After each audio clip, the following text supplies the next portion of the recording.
Hey guys, in this video I just want to quickly try to go over some of the things that they talked about in this wonderful German video where they basically were comparing a iPhone 5 prototype that they have made from rumors that seems to be like 98% true that that's going to be the new iPhone, and they were comparing this to the iPhone 4. So I thought I'd just make a very quick video here for the guys that may not know that, or if are they going to buy the iPhone 4, are they going to buy the iPhone 5, should they really care, are they going to buy the rumored iPhone 4S, are we going to have two iPhones, all of those questions. So I just want to quickly go over this. Now the first thing I just want to say here is that if you like the form factor of the iPhone 4 right now, then you shouldn't really then go buy the iPhone 4. Okay, if you like the iPod Touch 4 design more than you prefer the iPhone 4 design, then you should wait for the iPhone 5. If you prefer the iPad 2 design before the iPhone 4, wait for the iPhone 5.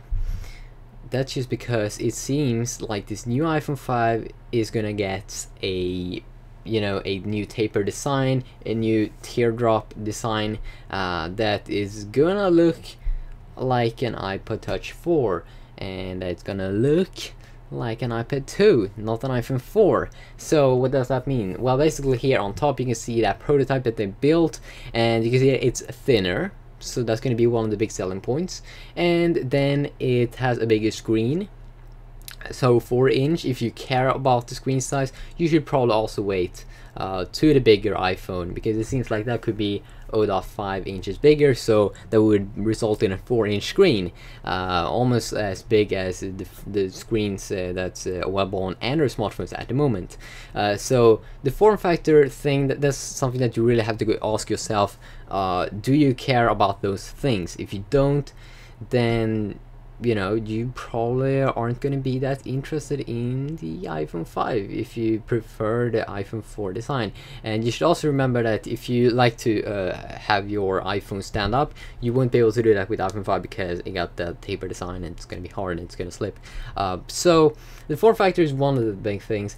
Then we also have like the internal things. So if you like the iPhone 4 camera, if you think it's good, if you don't need it enough, then go to iPhone 4, because it seems like they're gonna bump up the 5-megapixel camera to 8-megapixel. But I think most of the guys out there aren't gonna like feel like any major difference. Maybe we're gonna get like 1080p recording. I'm not sure if that's available in the iPhone 4. I don't think, only 720p. But that's just like things that isn't really that extremely important. Then we have some other internal changes, like iOS 5 is gonna be a new update that's going to be available for the iPhone 5, but obviously it's going to be available for the iPhone 4 as well, because it's only 1 year old. So Apple likes to support their customers with their devices for at least like 2 years, and especially when it's an iPhone.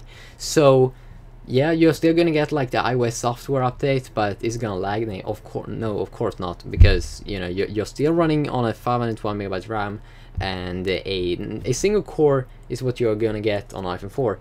The rumored things is that we're probably, I can almost guarantee you that we're gonna see a dual core processor on the iPhone 5, and they will hopefully gonna get like 1 GB of RAM as well. And yeah, so like these are like this dual core thingy. We should remember that this dual core thing is kind of new, so it isn't really extremely optimized. So I also think that same thing there, that most of us aren't going to like feel a difference between the dual core and the single core option. So if you don't care about those things, go with an iPhone 4, because it's gonna be cheaper. But please don't buy the iPhone 4 right now, because it's gonna go down in price in just a few days probably, when you're gonna have this new iPhone. So just a quick video. If you have any questions, then leave them below, but I just want to quickly make a video here talking a little bit about the changes. And also it seems that rumors are that we're gonna see a capacitive touch button in the iPhone 5, and not like a real button that you can like click down and everything, and also that you will be able to use the new iPhone 5 as a, like a swipe thingy like the Apple Magic Mouse right now.